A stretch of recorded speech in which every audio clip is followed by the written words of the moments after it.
How's it going, everybody? I am your host, the Carolina Collector. Before I begin, I want to say thank you to each and every single one of you that have helped this channel to become what it is. We're creeping up on 1,000 subscribers, but I can't do that without your help. So, if you're new to the channel and you like what you see and you enjoy the content, I'd appreciate it if you would subscribe, smash that like button, comment in the comment section below, and of course, hit the bell to receive notifications. I do have an eBay store called the Carolina Collector 001. The link is in the description box below, where I'm selling graded slabs, baseball cards, singles, and from time to time some various items. I might be listing a jersey and a couple hats somewhere down the line. I'm not sure yet. And potentially even a couple of these before the season starts. Because I could see, after the whole drama of the Paul Skenes 1-of-1 patch auto, it's kind of sad that now the hobby has been exposed for what it really is. The kid didn't open. God, these guys are grown men are bitching, moaning, whining, and complaining because an 11-year-old kid happened to have got a box of cards for Christmas and opened it off camera. And now tinfoil hat wearing, greedy, selfish, arrogant, narcissistic. It's mostly the LCSs and the box breakers. Well, why don't any of you buy into my box breaks at 9 p.m. Eastern Standard Time? Because I know you have hands and fingers of your own, but because I'm a poor son of a bitch with no skills, this is the only way I can make money. And for anybody that wants to pick on me for saying that, I got plenty of cash, man. I'm good to go for a while. You know what I mean? And at least when it comes to my customers, I try to be fair with how I handle my business model, in particular when it comes to eBay. But not for nothing, this drama and tinfoil hat nonsense. The kid didn't open it up on camera. Good. You know why? Because many of you monsters out there who wanted that 1-of-1 patch auto would probably hound the kid to death. So I'm very happy it was handled this way. And at least it goes to show that kids can enjoy this hobby. It's not about you Marlboro smoking, baseball cap wearing. Like recently what happened in a Target, if you guys have been following up on this, about this jackass, probably five, most short people always had that Napoleon complex. They're just as bad as a speed bump. You know what I mean? That this jackass with his kid goes into a Target and scoops up all the Pokemon cards off of the shelves in this particular Target, and doesn't leave anything for anyone because he's probably a loser, has never had a real job, no real education, and the only way he can get by is by stealing from kids or taking away the opportunity for a little child to open up Pokemon cards so that he can flip those boxes for twice the retail value. That's a fact. That's what happened with Chrome. You guys know I've been talking about that forever. And by the way, you big, fat, ugly baseball cap wearing Marlboro cigarette smoking LCSs, lower your prices. It's over. And by the way, is nobody proud of their collections anymore? I knew going into this hobby again that there was going to be drama, but my God, the tinfoil hat nonsense that's going on. Man, he didn't open it on camera. It's a kid. You really think parents want the media swarming all over this little child just for you? Because it's the same thing like the people that believe in Bigfoot, that 9/11 was an inside job, UFOs, leprechauns, the Easter Bunny, all this kind of stuff, man. It's like, stop it already. Be proud of what you got. I am. So anyway, now that I got that off my chest, Jesus, people are pathetic. So my Paul Skenes collection, though very modest, has grown a little bit. And we are now going to enter the preseason not that long from now. And when you have this many Paul Skenes cards, it goes to show that there's so much product out there. My God, there's so much product out there. But you know what it's all about? It's about things like this these days. People are buying the grade, not the card. All right, this one I won at auction because I wanted the card. It looks cool, looks good with a PSA label. That's the Paul Skenes Mojo Fractor PSA 10. I did pay a pretty penny for this, by the way, but it looks nice. It's just something about it that stands out to me that I really like. That's why I bought it. I knew that all of the Paul Skenes hoopla was going to get out of control, so I wanted one or two big ones that I won't have to worry about any of this garbage again. So thank God I got on this early. And this I bought as a single. That's the out of 50 from the same set. And I submitted this myself, and it came out at 9.5, which is perfectly fine by me. I had the yellow out of 75. I sold that a while back, but it looks good in a SGC holder. Perfect 10. PSA's a fraud if they don't give you a perfect 10. That's another dumbass bunch of nonsense. I got to watch what I say because I know I got little kids watching, especially where I live here when they approached me the other day. Are you going to make any more videos? They're awesome, those kids. But anyway, it's like, oh no, look, SGC 9.5, they're fraud, perfect 10 because I want to resell it because I have no other source of income. God, it's true. It's true. PSA, if they gave me a 9, it's a fraud. I love making fun of people like that. Because that's what they sound like when they come on YouTube here and they start bitching as to why they didn't get a perfect 10 in SGC or Beckett or what have you. It's actually really sad. It's plenty sad. Be proud of your collections. So there's only one case that can be excused from this. I just saw Neo Cards.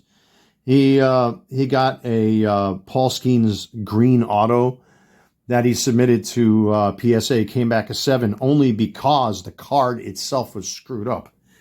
Apparently, I don't know if it was print lines or whatever it was he mentioned on the back of the card, but it came back a 7. I wouldn't be happy. I mean, I would hold on to it because it is a Paul Skenes, and who knows if Topps will replace that card for card. I highly doubt that's going to happen, but that's the only case where I can see that, when you submit a card like that and it comes back the grade it does, I mean, you did your best.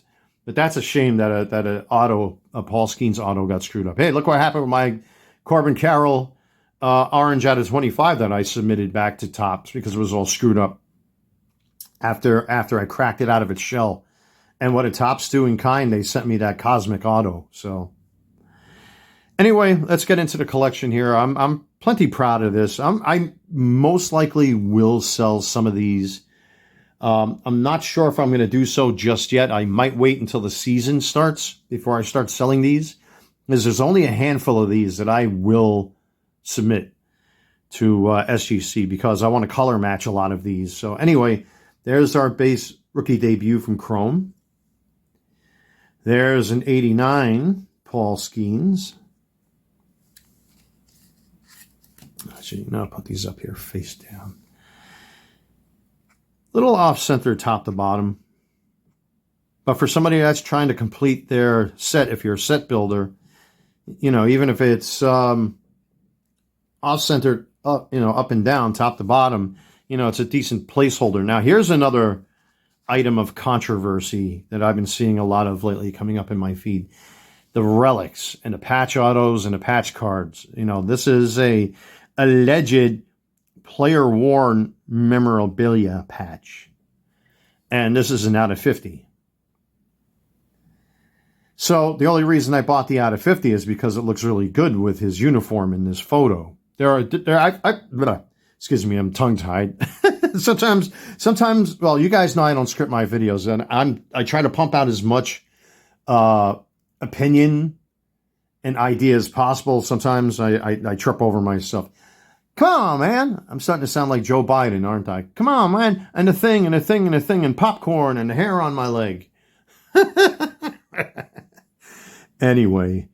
So I've seen plenty of these on eBay. I've seen 25s. I've seen 75s of these. But I decided to go with the 50 because it color matches with his uniform a lot more. I kind of like that. This is definitely one that's going to be submitted to SGC, but who knows if that's really his if that really came off of one of his uniforms. We don't know anymore. I'm not going to rip this open. But now I think I pulled this on camera. That's a base Let 'Em Cook from Paper Update.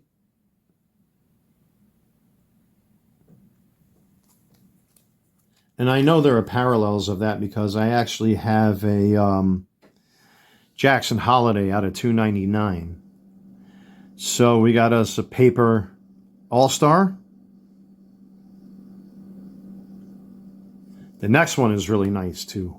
This is a blue border retail color match. Really, really nice card.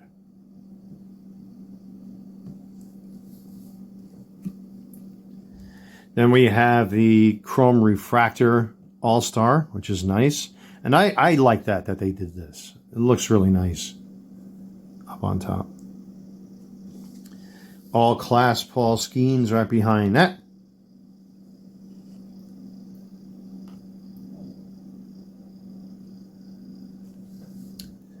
Then we have a 2024 gold, or numbered to 2024, I should say, excuse me. Not bad. Kind of matches his uniform.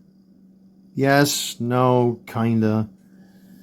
And then we have an out of $4.99 Paul Skenes, which I pulled on camera. The 11-year-old boy didn't pull it on camera. It's fake. Fake news. God. Oh, some of you were just pathetic. Really. I mean, give it a break. You didn't get the card and neither did I. And I have a nice Paul Skenes collection. Be happy with what you got. Jeez, man. So, here's a base mystical.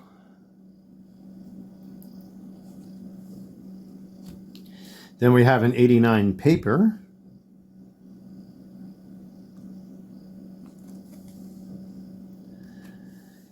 Here's one that really kind of makes my pee boil. Series 1, oh my God. 2025 Series 1 is going to be a funny set. Look out, it's junk wax. No parallels. No black borders. God, do you guys enjoy collecting baseball cards or not? But I think all of us can universally agree that the most useless cards in any recent top set are stars of the MLB. Unless they're chrome inserts like this, nobody cares. Topps, do you not listen to your fans? Listen to your fans. The chrome isn't too bad, but the paper is just annoying, man. Out of all them over 120 hanger boxes I opened of Update, I probably had like one crate full of just stars of the MLB. So we got us a base stratospheric stars, Paul Skenes. Not a bad card. This is an awesome card, the color match. And that's my Topps Black Gold from Paper Update. That's a nice insert. And then we get into the ones that I will most likely hold on to and submit to SGC. I'm still deciding what I'm going to do with some of these. I don't know if I'm going to keep all of them or I'm going to sell some of them. I don't know. I got a lot of research and homework to do on these cards. But these are his rookie cards, his true rookies in different formats. So we got his paper from Update. That is a base chrome.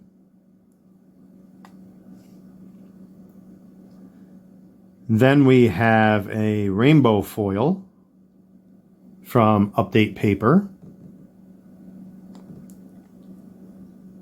Here's his aqua from Paper Update.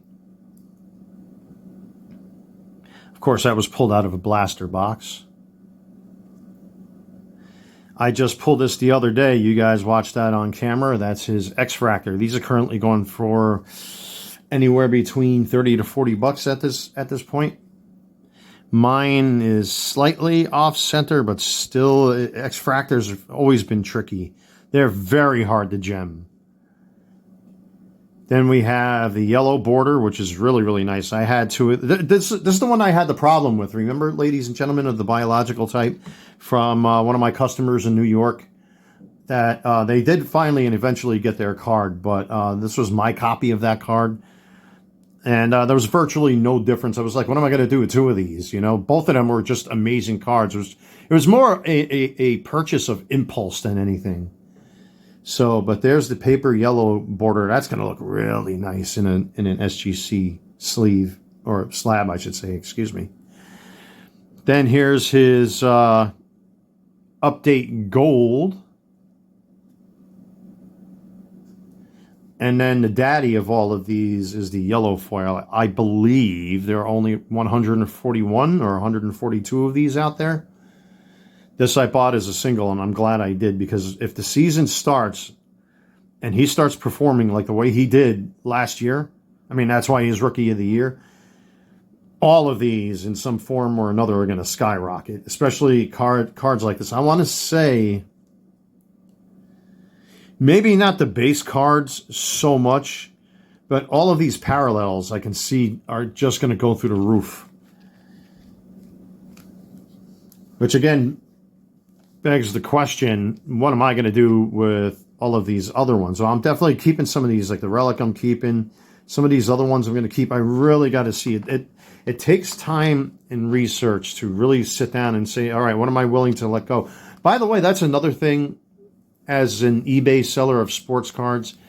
If you're not willing to let go of pieces of your personal collection or stuff that you know you can sell, if you're not willing to let those cards go, you're going to find yourself in a whole heap of trouble, because, you know, I'm not making $1 million off of this stuff. I mean, it pays for gas, it pays for my cell phone, it pays for the small bills.